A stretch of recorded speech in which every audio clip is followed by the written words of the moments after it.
siksaan pada neraka hutomah ini adalah siksaan yang seperti tiang.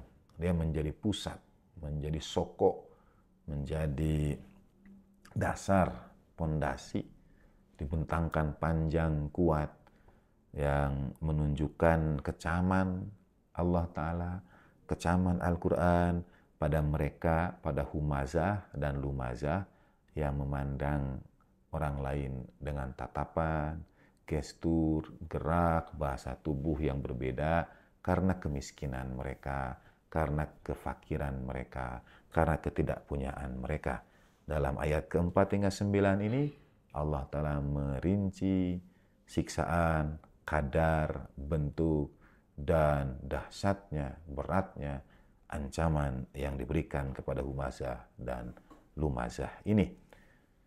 Dalam hutomah, wa ma'adraka mal hutomah, api Allah Ta'ala yang menyala-nyala, yang membakar fuad dan hati, yang ditutup dan dipancangkan pada tiang-tiang yang panjang.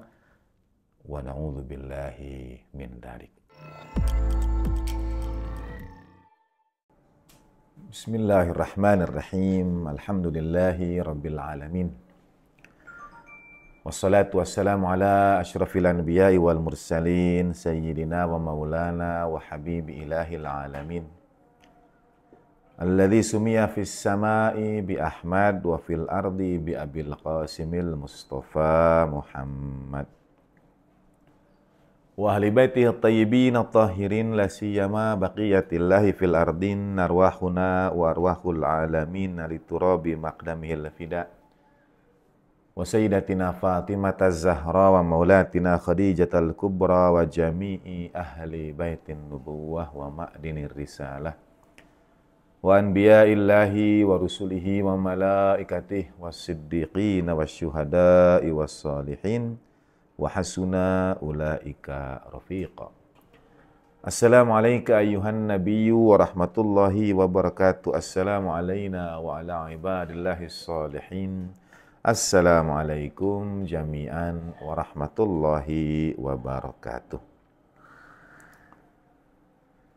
Asyhadu an la ilaha illallah wahdahu la syarikalah wa asyhadu anna sayyidana wa maulana Muhammadan abduhu wa rasuluh. Allahumma salli wa sallim wa barik ala sayyidina Muhammad wa ali sayyidina Muhammad wa ajil farajahum syarif warzuqna fid dunya ziyaratahum wa fil akhirati syafa'atahum.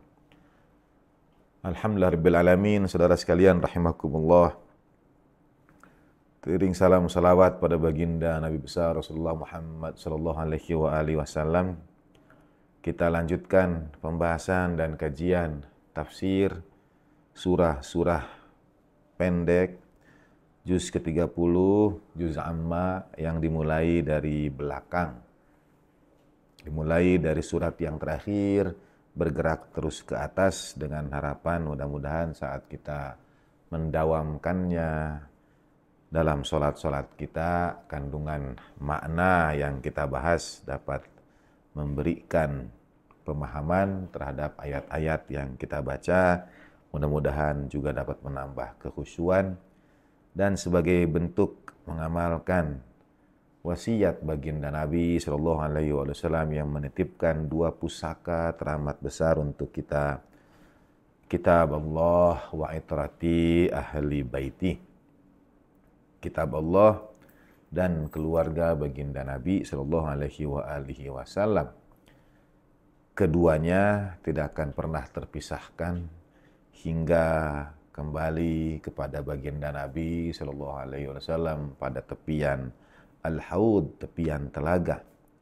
Dengan kata lain, dalam tafsir kita juga berusaha untuk membahas ayat-ayat Al-Quran dengan perspektif dan tinjauan dari ajaran, nilai-nilai dan hadis-hadis itrah Rasulullah Shallallahu Alaihi Wasallam, dari tafsir dan hadis keluarga Nabi alaihi afdhalut tahiyati wa taslim. Kajian kita sampai pada surat Al-Humazah, surat ke-104. Pada episode sebelumnya kita sudah membahas ayat pertama, kedua, dan ketiga. Bahwa humazah dan lumazah yang dalam terjemahan Indonesia menjadi pengumpat dan pencela sesungguhnya ditujukan sebagai bentuk pengerdilan, bentuk pengecilan, bentuk penghinaan, bentuk merendahkan seseorang. Mengapa kemudian setelahnya adalah alladzi jama'a mala wa addada? Celakalah bagi setiap humazah dan lumazah yang mengumpulkan harta dan menghitung-hitungnya, karena humazah dan lumazah sebetulnya adalah bentuk tahqir, bentuk merendahkan, bentuk menghinakan seseorang, mengernyitkan kening, menggerakkan tangan, mengibaskan selendang, menjauhkannya. Bentuk merendahkan seseorang karena kepemilikan, karena harta dan kekayaan. Kadang orang mungkin menggunakan gestur tubuh, gerakan tangan, kernyitan dahi, gerakan alis, dan lain sebagainya, raut wajah kita yang memberikan kesan merendahkan seseorang karena hartanya, itu masuk dalam humazah dan lumazah. Kita sudah bincangkan pada episode sebelumnya, saudara bisa merujuk lebih jelas dan rinci tentang itu. Nah, kali ini kita akan membahas mulai dari ayat yang keempat hingga ayat yang ke-9. A'udzubillahi minasyaitonirrajim. Bismillahirrahmanirrahim. Wailul likulli humazatil lumazah alladzi jama'a malan wa addadah yahsabu anna malahu akhladah.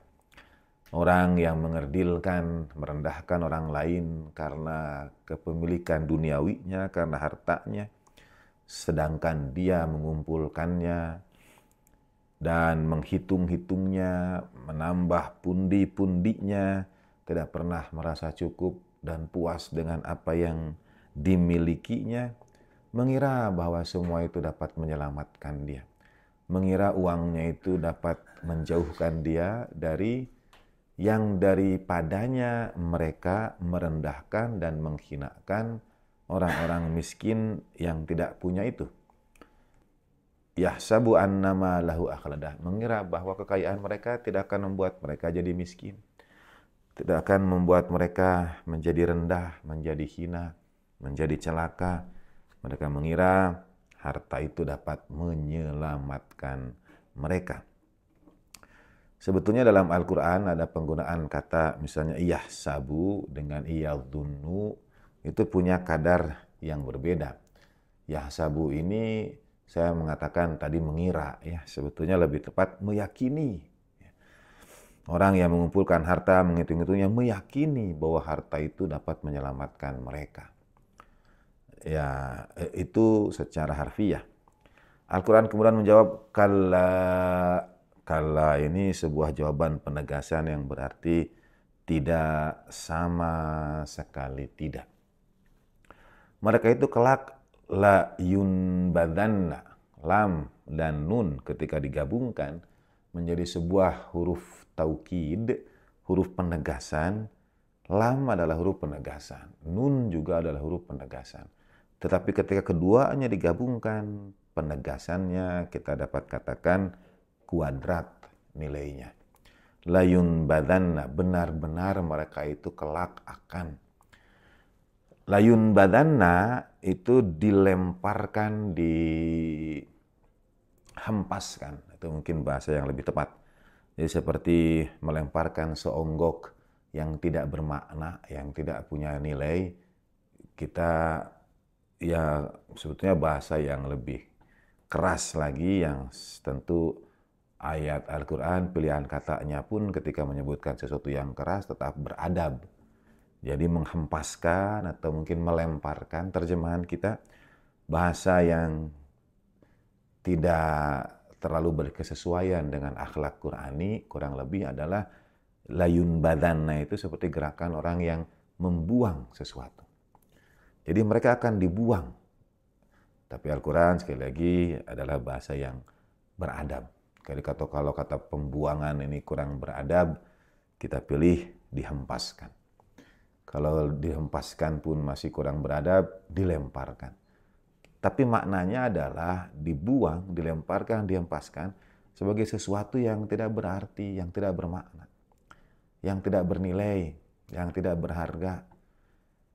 Karena dia merendahkan orang lain, karena harta, karena ekonomi, humazah dan lumazah itu menganggap orang miskin tidak berarti, tidak berharga, tidak bernilai, maka kelak mereka kemudian akan dihempaskan pula, akan dibuang pula. Nah, yang menarik, terjemahan dan penempatan kata setelahnya tentang makna hutomah, kalla layumbadanna fil hutomah. Karena mereka memandang sebelah mata, menghinakan orang lain karena kemiskinan mereka, kelak mereka juga akan dihinakan, akan dibuang sebagai sesuatu yang tidak berarti fil hutomah. Nah, ini yang menarik.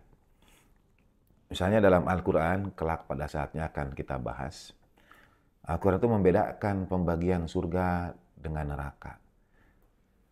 Kita tahu surga ada nama-nama yang disebut dengan tingkatan surgawi atau jenis-jenis surgawi. Misalnya ada Jannatu Aden, surga-surga Aden. Surga Aden, Jannatu Aden. Atau Jannatun Naim, surga Naim. Surga yang penuh kenikmatan. Kita juga mengenal ada surga yang disebut dengan Firdaus, surga Firdaus. Ada surga Aden, ada surga Firdaus, ada surga Naim. Bahkan untuk Aden itu jannat, surga-surga.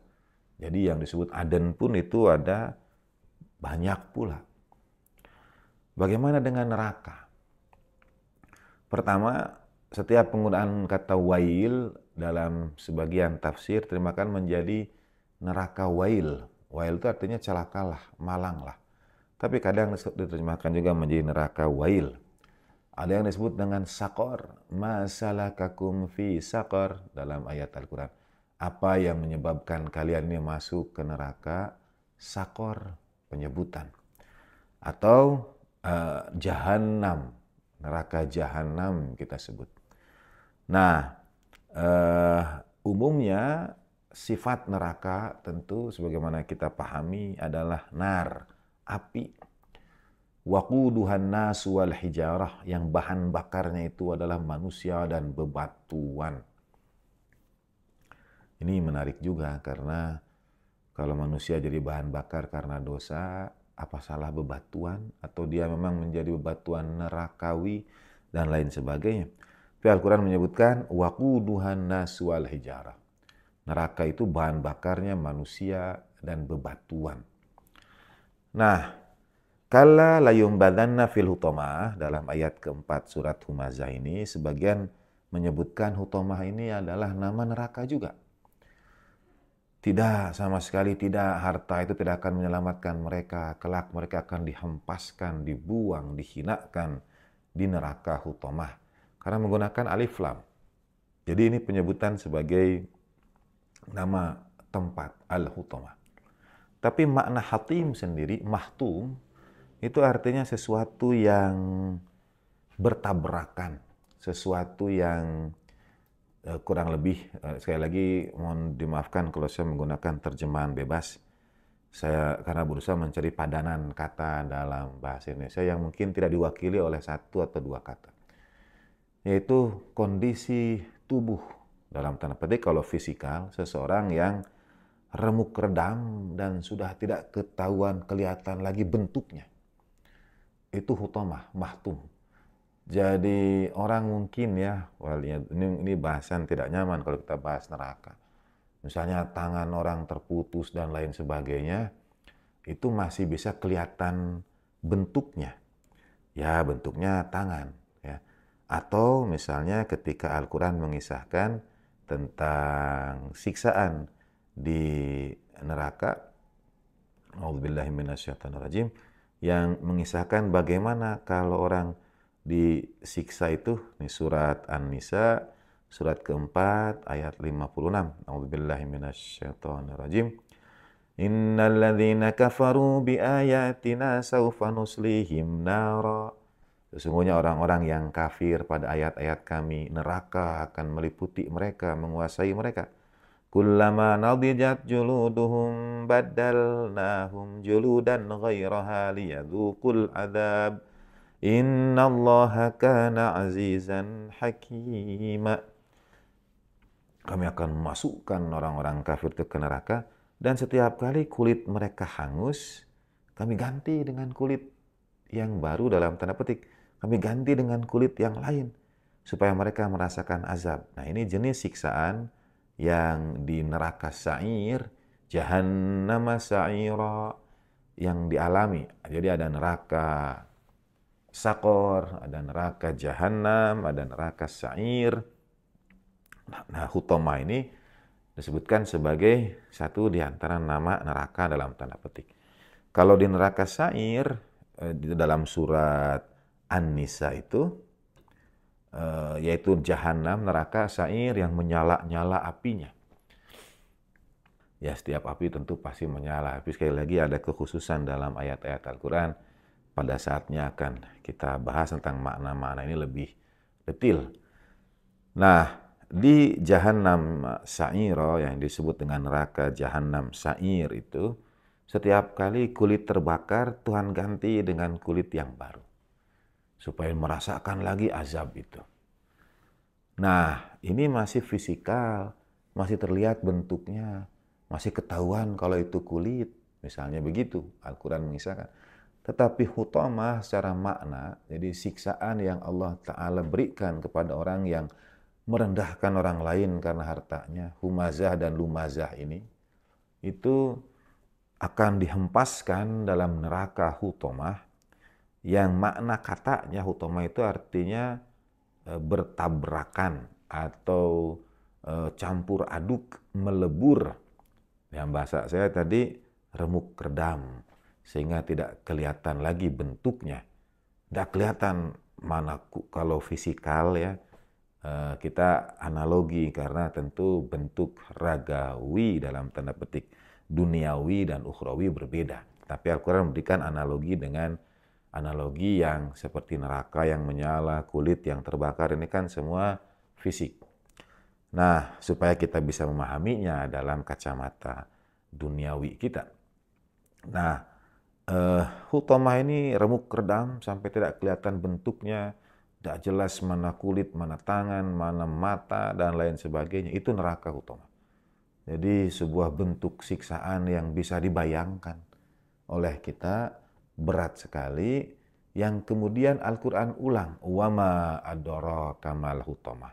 Dan tahukah engkau apa hutamah itu? Pengulangan dua kata seperti a'udzubillahi minasyaitonir rajim, inna anzalnahu fi lailatul qadar wa ma adraka ma lailatul qadar, bukan sebuah pertanyaan untuk dijawab. Tahukah engkau apa malam qadar? Kita menjawab tahu, tidak tahu, bukan demikian. Tapi satu, untuk menunjukkan besarnya apa yang akan dibicarakan. Keagungan malam qadar tak dapat diutarakan dengan lisan. Jadi ketika Al-Quran mengulang wama adraka mal hutamah, itu menunjukkan neraka hutamah ini siksaannya, dahsyatnya tidak dapat dibayangkan. Ini yang kadang-kadang kita mesti banyak memohon ampun karena urusan harta, bagaimana bersikap dengan orang fakir, miskin. Kita mohon ampun kalau kita masuk dalam humazah dan lumazah ini.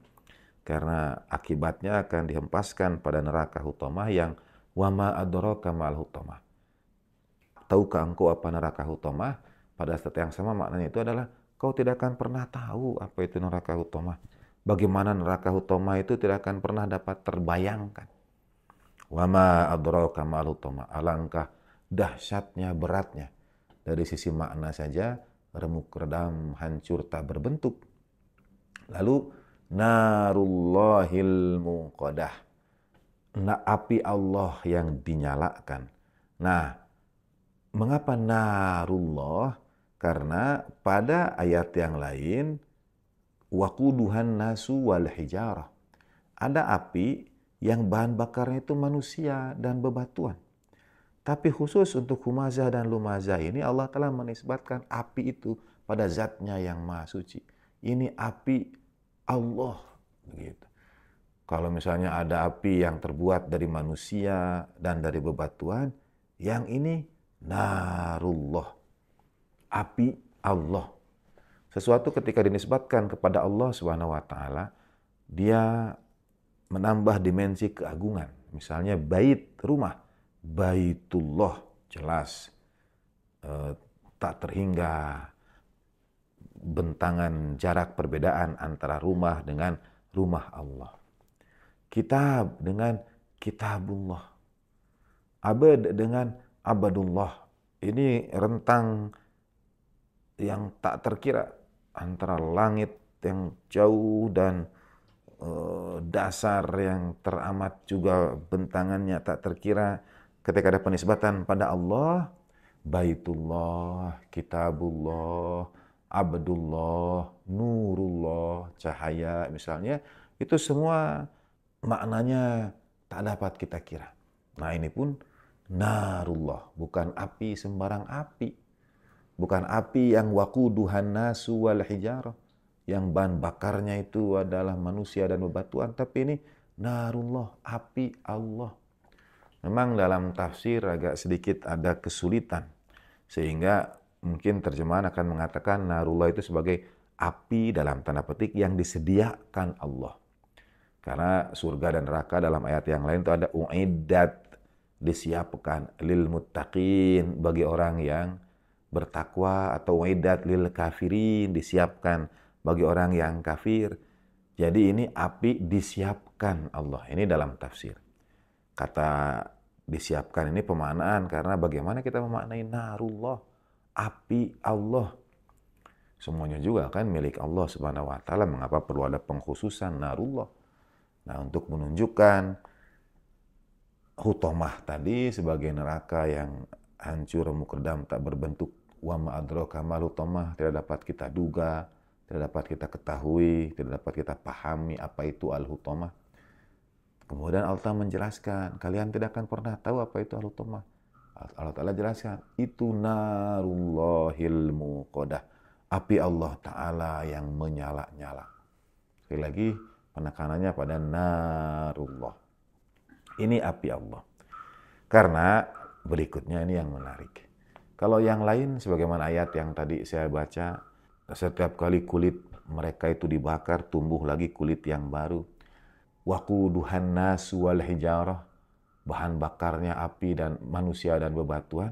Tapi yang ini yang dibakarnya itu, saudara, dengan narullah ini, dengan api Allah Ta'ala ini, yang dibakarnya itu adalah allati tattali'u alal afidah, yang membakar hati.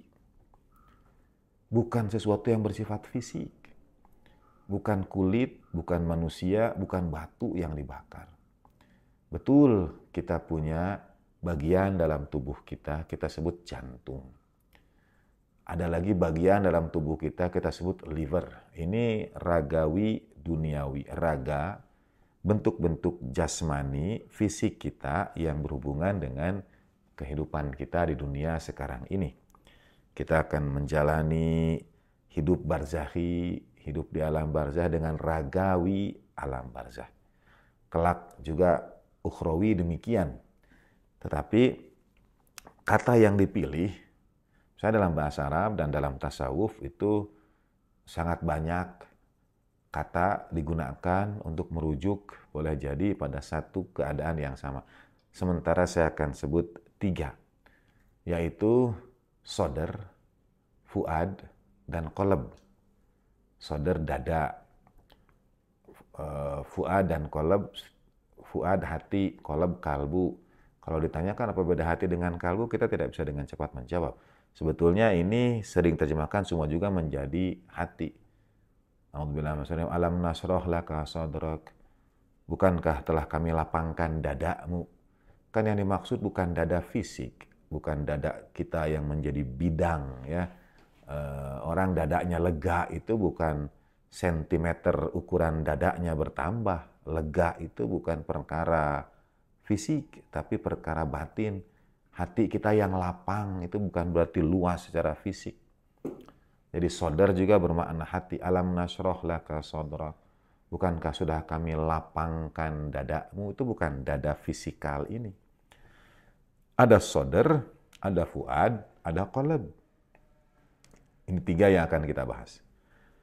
Tapi dalam tasawuf, dalam irfan, nanti ada lagi. Ada yang disebut dengan lub.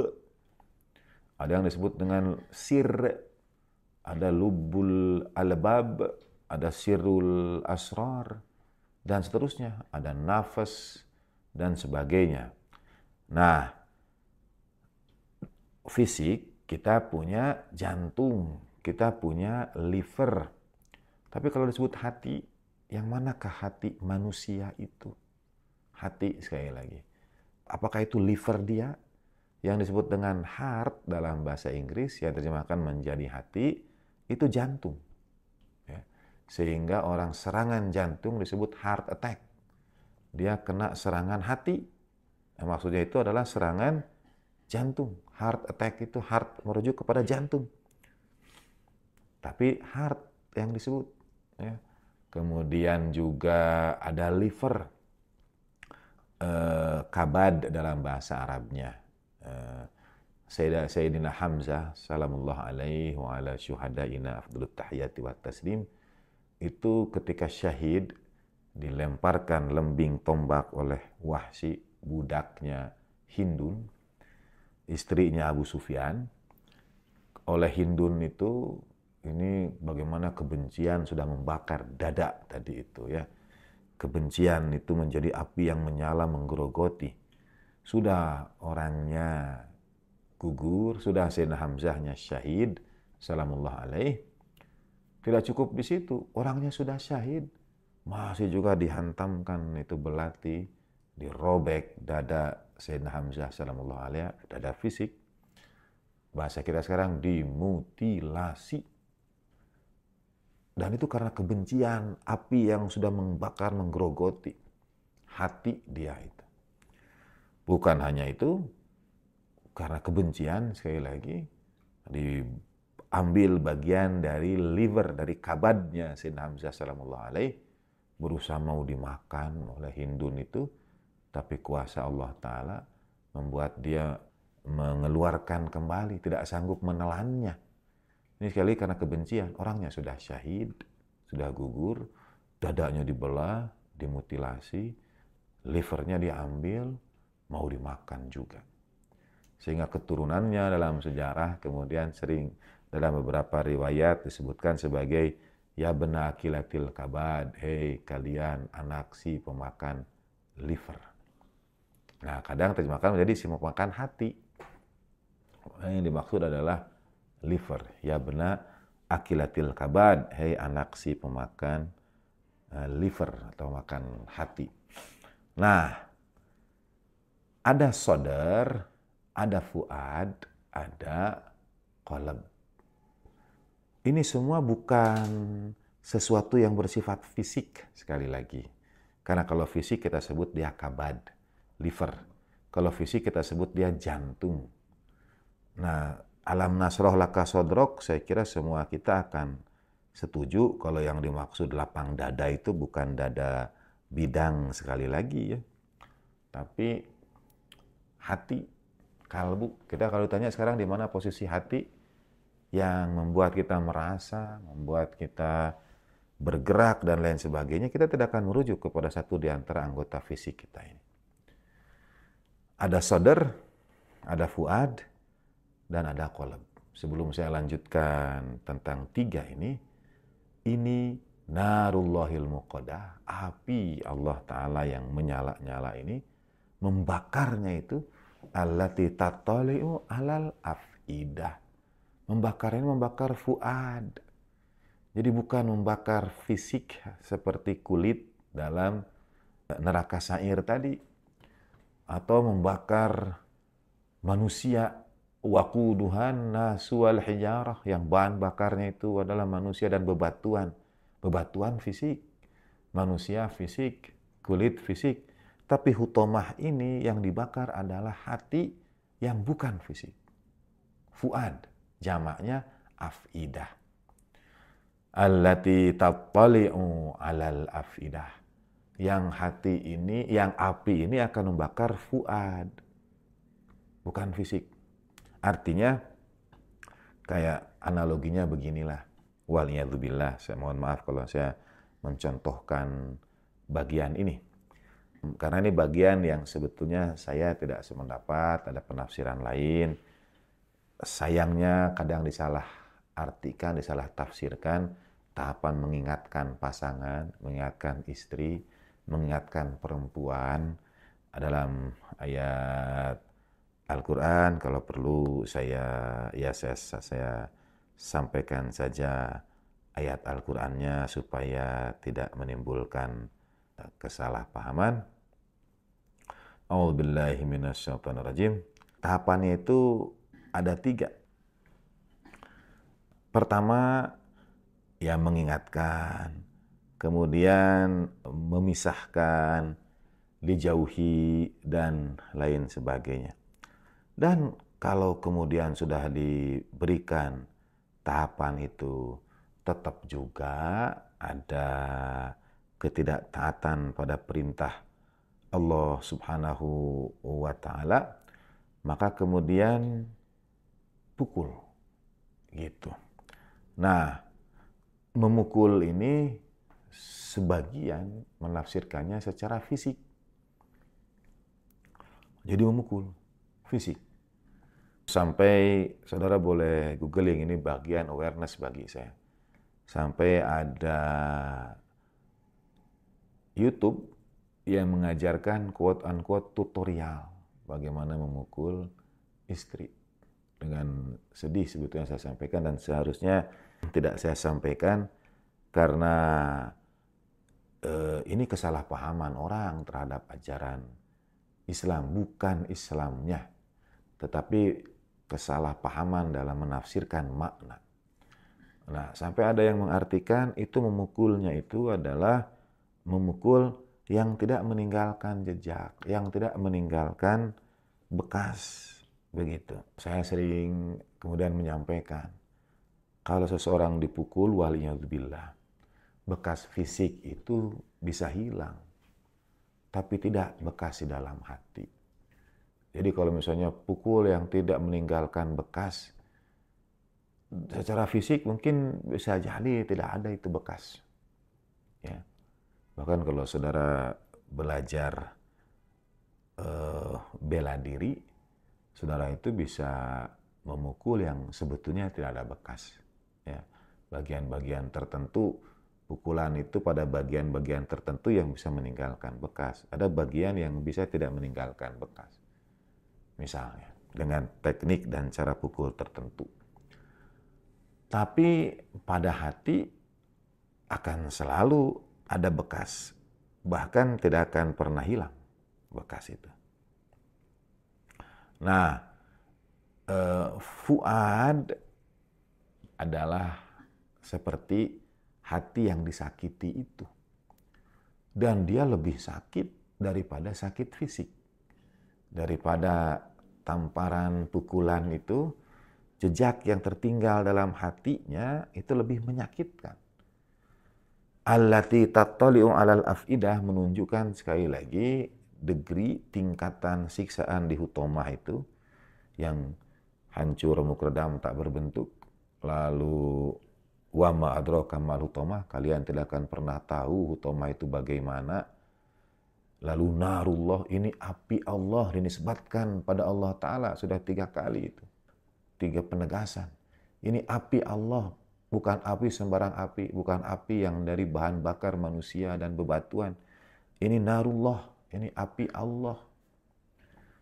Yang membakarnya itu bukan juga membakar fisik, tapi membakar fuad. Allati tattali'u alal afidah. Bukan membakar fisik, sekali lagi membakar hati sebagaimana yang dijelaskan tadi. Lalu apa beda antara sodar, fuad, dan qalb? dalam irfan, dalam tasawuf itu dibahas. Ada yang membahas sebagai nama umum dan nama khusus. Sodar bisa menjadi nama umum. Contohnya begini, saudara, apa beda infak dan sedekah? Sebetulnya infak adalah nama umumnya. Yang terdiri di dalamnya itu ada sedekah, ada zakat, ada humus, ada wakaf, ada hibah, ada hadiah. Nah, nama umumnya itu infak. Walaupun sebetulnya ada kekhususan-kekhususan. Ini indahnya dan uniknya bahasa Arab. Kadang zakat disebut juga sedekah, dan memang zakat sedekah. Humus juga masuk dalam kategori sedekah. Itu kita mudah-mudahan bisa bincangkan di kesempatan yang lain. Tapi ada nama umum dan nama khusus. Seperti infak itu nama umum, nama-nama bagian dari infak ini ada sedekah, ada zakat, ada humus, ada wakaf, ada hibah, ada hadiah, ada wasiat, dan seterusnya. Tapi nama umumnya infak. Nah, antara sodar, qalb, dan fuad, mana nama umum? Ada pemanaan seperti ini. Ada yang mengatakan sodar nama umumnya. Ada juga tidak, qalb yang nama umumnya ini. Dalam qalb itu ada fuad, ada sodar, dan sebagainya. Untuk sementara saya ambil definisi yang ketiganya itu bukan fisikal, tetapi fuad itu merujuk kepada basirah, kepada ru'yat, kepada syuhud. Jadi merujuk kepada sesuatu yang kita lihat, yang kita pandang, yang kita pikirkan. Untuk menjelaskan lebih jauh, misalnya dalam ayat Al-Quran yang lain, A'udzubillahi minasyaitonir rajim, maka dzabal fuadu ma ra'a. Fuad, hati, tidak berdusta atas apa yang dilihatnya.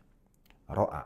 Jadi dia berkaitan dengan ru'yah, dia berkaitan dengan syuhud. Katakanlah penglihatan mata batin kita. Nah, itu fuad.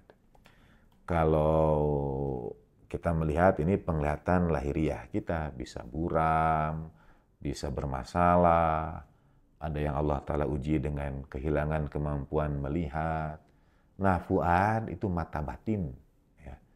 Untuk membedakan antara fuad, sodar, dan qalb. Adapun qalb itu tempat ilmu dan hikmah. Tempat pun dalam tanda petiknya. Jadi muara ilmu, hikmah. Seseorang berpikir kemudian bijak, memperoleh ma'rifat, kearifan.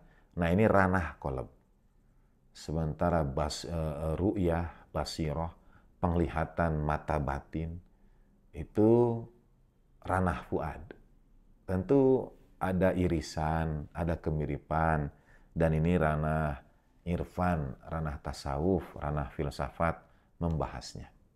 Saya hanya ingin menyampaikan bagaimana fuad itu allati tattali'u alal afidah, yang dibakar di nerakanya, di apinya Allah Ta'ala. Narullah itu bukan sesuatu yang bersifat fisikal, untuk menunjukkan besarnya, beratnya, sakitnya siksa dan azab Allah Ta'ala ini. Setelah mulai dari kala penegasan, sama sekali tidak akan. Layun badanna, mereka akan dihempaskan. Fil hutoma, wa ma adraka mal hutoma. Di neraka hutoma. Tahukah kalian apa neraka hutoma itu? Api Allah yang menyala-nyala, yang membakar fuad yang bukan fisikal, yang membakar mata batin, yang membakar hati. Karena dia ditujukan ibarat kalau besi itu sudah berkarat, lalu kita bersihkan dengan cairan untuk meluruhkan karat besi itu.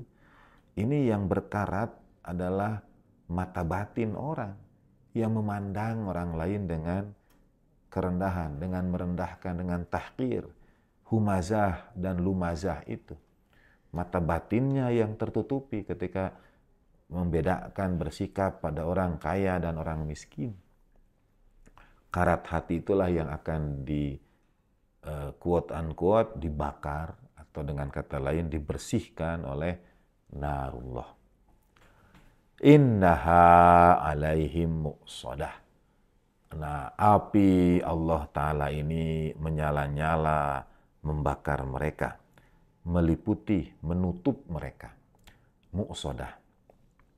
Sebelum saya lanjutkan makna mu'sodah, karena asaddahu an syai'in, itu artinya kayak orang mau keluar, ingin melarikan diri dari satu tempat, dihempaskan lagi, dikembalikan lagi dengan paksa. Mungkin bahasa Indonesia memilih kata ditutup misalnya. Itu maksudnya tidak bisa lari, dihempaskan lagi, ditolak lagi, dikembalikan lagi, dan lain sebagainya. Nah, sebelum saya lanjutkan tentang narullahil innaha alaihim muqsadah, izin untuk membahas satu bagian dalam surat Az-Zumar, ketika baik bagi orang yang kafir maupun yang bertakwa, dua kelompok ini digiring dengan paksa. Digunakan kata siqo. Siqo itu digunakan untuk binatang, digunakan untuk tawanan perang. Mungkin terjemahan Indonesia akan yang satu digiring, yang lain diantar. Orang kafir digiring, orang bertakwa diantar. Yaitu surat Az-Zumar ayat 71 dan 73. Tapi bahasa Arabnya sama, siqo, yang sebetulnya digiring dengan paksa. Ibarat tawanan perang tidak mau masuk ke tawanan, ke tahanan, ke jeruji. Atau binatang-binatang liar, sulit sekali dikendalikan. Nah ini siqo. Kita bisa paham mengapa orang kafir itu siqo, dipaksa, digiring dengan paksa ke neraka karena mereka tidak mau memasukinya. Tapi mengapa orang yang bertakwa juga, di depan mereka sudah dibentangkan surga, tetap dipaksa juga memasukinya.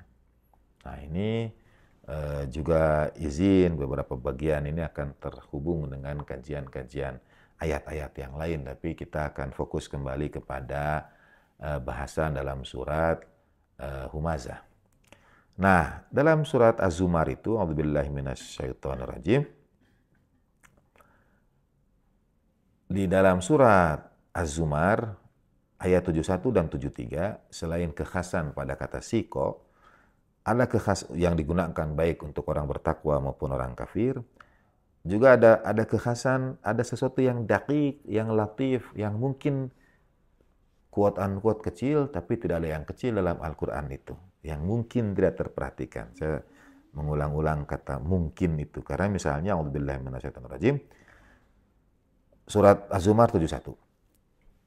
Wasiqal ladzina kafaru ila jahannama zumara, dan digiring dengan paksa orang-orang yang kafir itu menuju neraka jahanam berkelompok-kelompok sesuai dengan kelompok yang mereka gabung di dalamnya ketika mereka ada di dunia. Hatta idza ja'uha futihat abwabuha, sampai mereka mendatangi neraka itu dibukakan pintu-pintunya. Wa qala lahum khazanatuha alam ya'tikum rusulun minkum yatluna 'alaikum ayati rabbikum. Berkatalah para penjaga neraka itu, bukankah telah datang kepada kalian para utusan yang membacakan bagi kalian ayat-ayat Tuhan kalian, memberikan kepada kalian peringatan tentang perjumpaan kalian pada hari ini? Nah, ketika membahas orang yang bertakwa yang juga digiring dengan paksa, ada satu huruf yang latif, yang dakik, yang berbeda, yang mungkin tidak terperhatikan atau tidak terbahas secara khusus. Dalam ayat 73, a'udzubillahi minasyaitonirrajim, wasiqal ladzina taqaw rabbahum ilal jannati zumara. Bentuknya sama. Dan digiring dengan paksa orang yang bertakwa kepada Tuhan mereka menuju surga dalam kelompok-kelompok, dalam jamaah-jamaah, tergantung siapa yang mereka ikuti ketika di dunia. Nah, wasiqal ladzina taqaw rabbahum ilal jannati zumara, sama bentuknya dengan wasiqal ladzina kafaru ila jahannama zumara. Lalu sama lagi, hatta idza ja'uha, sampai ketika mereka mendekatinya, wa futihat abwabuha. Nah, yang berbeda, dan dibukakan pintu-pintunya.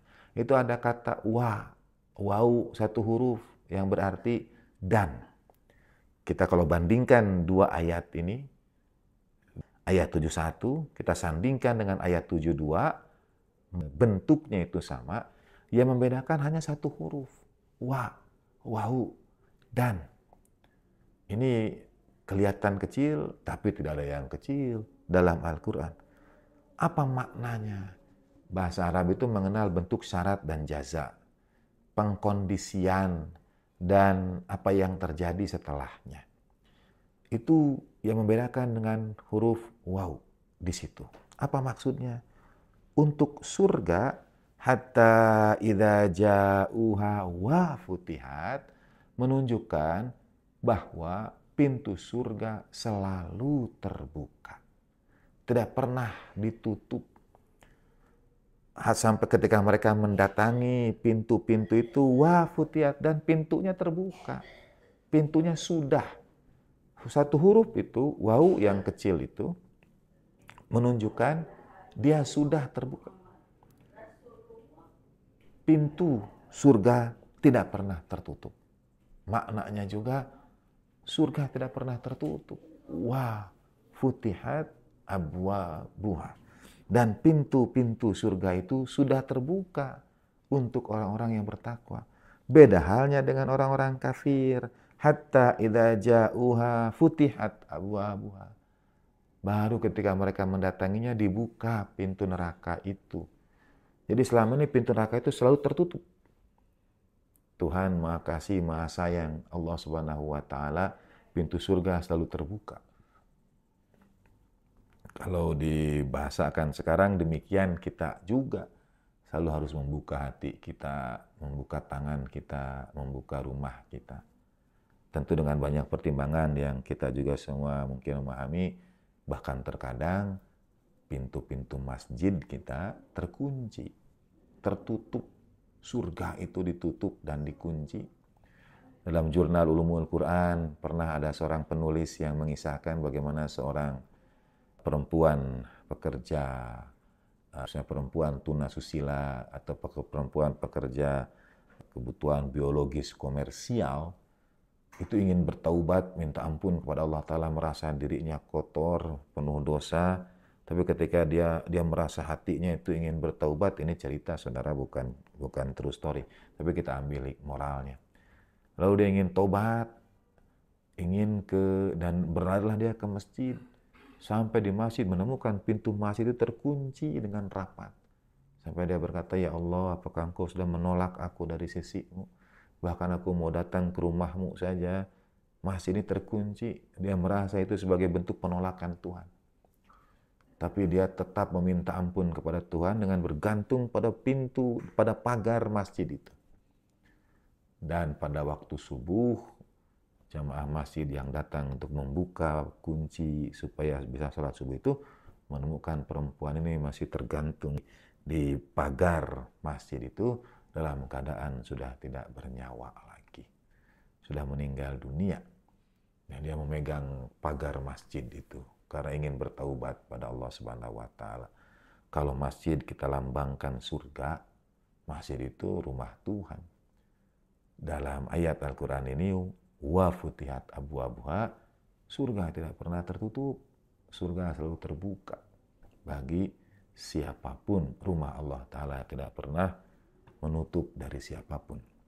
Sedangkan neraka, nature-nya adalah ditutup. Innaha alaihi muqsadah, itu di situ, dia ditutup. Jadi setiap orang yang mungkin karena disiksa ingin lari, ingin keluar, tidak bisa, ditutup. Pintu neraka itu ditutup. Fi amadim mumaddadah, dan ada tiang-tiang panjang yang sangat tinggi. Kalau mau diartikan mereka dipancangkan di tiang-tiang itu, tapi kan yang dibakarnya adalah afidah, adalah fuad, yang bukan berbentuk fisik. Fi amadim mumaddadah, amad itu tiang. Seperti as-sholatu imaduddin atau amududdin, sholat itu tiang agama. Maka siksaan pada neraka hutomah ini adalah siksaan yang seperti tiang. Dia menjadi pusat, menjadi sokok, menjadi dasar pondasi, dibentangkan panjang kuat yang menunjukkan kecaman Allah Ta'ala, kecaman Al-Quran pada mereka, pada humazah dan lumazah yang memandang orang lain dengan tatapan, gestur, gerak, bahasa tubuh yang berbeda karena kemiskinan mereka, karena kefakiran mereka, karena ketidakpunyaan mereka. Dalam ayat keempat hingga 9 ini, Allah Ta'ala merinci siksaan, kadar, bentuk, dan dahsyatnya, beratnya, ancaman yang diberikan kepada humazah dan lumazah ini.